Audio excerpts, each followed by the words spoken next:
À l'intérieur de cette tente, devant la pharmacie, des tests antigéniques sont proposés. Ils ne nécessitent pas d'être envoyés en laboratoire. Le résultat apparaît entre 10 à 30 minutes plus tard, après le prélèvement. Comme pour le test de grossesse, il s'affiche sous forme de barre. J'ai récupéré donc l'écouvillon avec le liquide là-dedans, puis j'ai mis sur la petite cassette qu'on voit là. Et ensuite là on va avoir le résultat. Quand on a deux barres, ça veut dire qu'il est positif. Et là une seule barre, donc ça veut dire que le test a bien été fait mais que du coup il est négatif. Laura n'a pas de symptômes. Elle se fait tester afin de visiter ses proches à l'EHPAD, condition indispensable pour toute visite. C'est plutôt bien parce que du coup ça nous permet de pas trop attendre et puis d'avoir des résultats assez rapides et voilà, de ne pas avoir à prendre des rendez-vous, à attendre des heures devant les laboratoires qui sont un peu surchargés.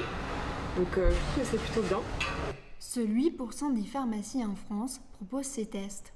Le pharmacien Fabien Fauzet fait un premier bilan de l'initiative dans sa pharmacie. On a fait à peu près 300 tests.